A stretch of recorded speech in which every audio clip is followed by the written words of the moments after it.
जीवन में परेशानियां हर किसी की होती हैं, लेकिन अपने बदलावों के लिए उन परेशानियों को दोषी करार देना हमेशा ही गलत होगा। शास्त्रों में ही नहीं, इतिहास में भी इसके कई उदाहरण मिलते हैं। महाभारत युद्ध को धर्म की रक्षा के लिए लड़ा गया युद्ध माना जाता है। धरती पर भगवान विष्णु के अवतार श्री कृष्ण ने खुद इस युद्ध को अपनी देखरेख में कराया। कुरुक्षेत्र के इस युद्ध ने हमें गीता जैसा महान ग्रंथ दिया, जिसमें जीवन के हर गूढ़ सवाल का हल है। आगे हम यहाँ महाभारत युद्ध से पूर्व श्री कृष्ण और कर्ण के बीच हुए संवाद के जो अंश बताने जा रहे हैं, वो भी आपके कई सवालों का संक्षिप्त है और सटीक हल भी बताता है।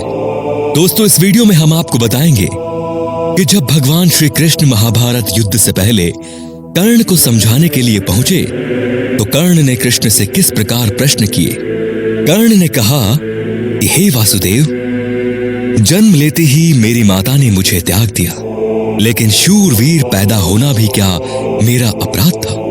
गुरु द्रोणाचार्य ने मुझे शस्त्र शिक्षा केवल इसलिए नहीं दी क्योंकि मैं क्षत्रिय नहीं था।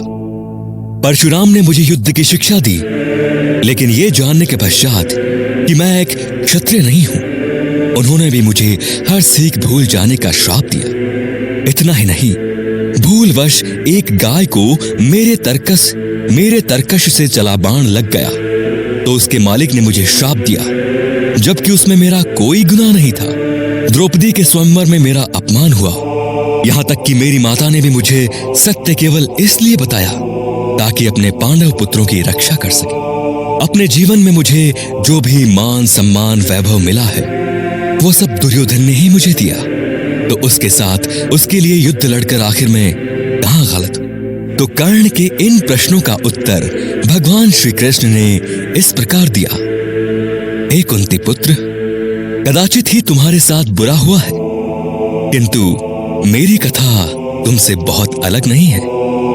मेरा जन्म एक कारागार में हुआ और जन्म से पहले ही मेरी मृत्यु तय कर दी गई। मेरे प्राणों की रक्षा के लिए जन्म लेते ही मुझे अपने माता पिता से बिछड़ना पड़ा। बाल्यकाल से ही तुम तलवार, घोड़े, रथ, तीर और धनुष के साथ खेलते हुए बड़े हुए, और मुझे गाय, गोबर की महक, झोंपड़ी, यहां तक कि चलना सीखने से पहले ही अपने प्राण हरने के प्रयास भी सहने पड़े। मेरे पास कोई सेना, कोई शिक्षा नहीं थी, लेकिन मुझ पर हमेशा ही उम्मीदों का ये भार था कि मैं सबकी परेशानियां दूर करने के लिए पैदा हुआ।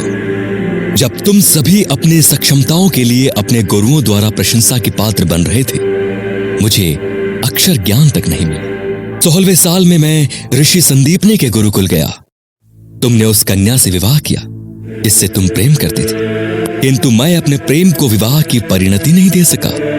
और तो और मुझे उन सभी गोपियों से विवाह करना पड़ा जो मुझसे विवाह करना चाहती थी, या जिन्हें मैंने राक्षसों की कैद से मुक्त कराया। अपने प्रति हुए इन अन्यायों के बावजूद तुम शूरवीर कहलाए, किंतु जरासंध से अपने पूरे समुदाय की रक्षा हेतु जब मुझे उन्हें यमुना तट से लेकर जाना पड़ा तो लोगों ने मुझे भगोड़ा और कायर तक कहा। अगर दुर्योधन ये युद्ध जीत गया कुंती पुत्र, तो अवश्य ही तुम्हें इसका बहुत बड़ा श्रेय मिलेगा, किंतु युधिष्ठिर के युद्ध जीतने के पश्चात भी मुझे क्या मिलेगा? कुछ भी नहीं, सिवाय इस युद्ध को कराए जाने का दोषी माना जाने और इससे हुए विनाशों का उत्तरदायी कहलाने के। इसलिए हे कर्ण, तुम्हें ये बात सदैव ज्ञात होनी चाहिए कि संसार में हर किसी का जीवन चुनौतियों से भरा है। हर किसी के जीवन में अन्याय की घड़ियां हैं और कहीं ना कहीं वो अन्याय का शिकार भी हुआ है। तुम्हारे ही कुल में ना सिर्फ दुर्योधन, किंतु युधिष्ठिर के साथ भी अन्याय हुआ है। किंतु सही क्या है, ये तुम्हारे अंतर्मन को सदैव ही पता होता है।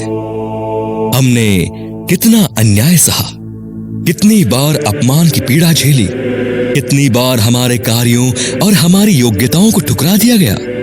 इन सब को याद रखने से ज्यादा महत्वपूर्ण ये याद रखना है कि इन बातों पर उस वक्त हमारी कैसी प्रतिक्रिया थी। इसीलिए हे कर्ण, मेरा तुमसे यही निवेदन है और तुम्हें सलाह भी यही है कि अच्छा होगा अगर तुम अपने प्रति हुए अन्यायों की शिकायतें करना बंद कर खुद बात का विवेचन करो। जीवन ने भले ही तुम्हारे साथ अन्याय किया हो, किंतु ये तुम्हें अधर्म की राह पर चलने की आज्ञा नहीं देता। ये कभी मत भूलना कि अधर्म हर स्थिति में केवल और केवल विनाश का मार्ग होता है। तो दोस्तों, ये थी आज की प्रस्तुति हिंदू नेशन चैनल की। कैसी लगी? अगर ये वीडियो पसंद आया तो प्लीज लाइक कीजिए और इसके बारे में आपके जो भी विचार हैं आप हमें कमेंट्स में बता सकते हैं। और मिलते हैं आपसे अगले वीडियो में। तब तक के लिए अपना ख्याल रखिए। धन्यवाद।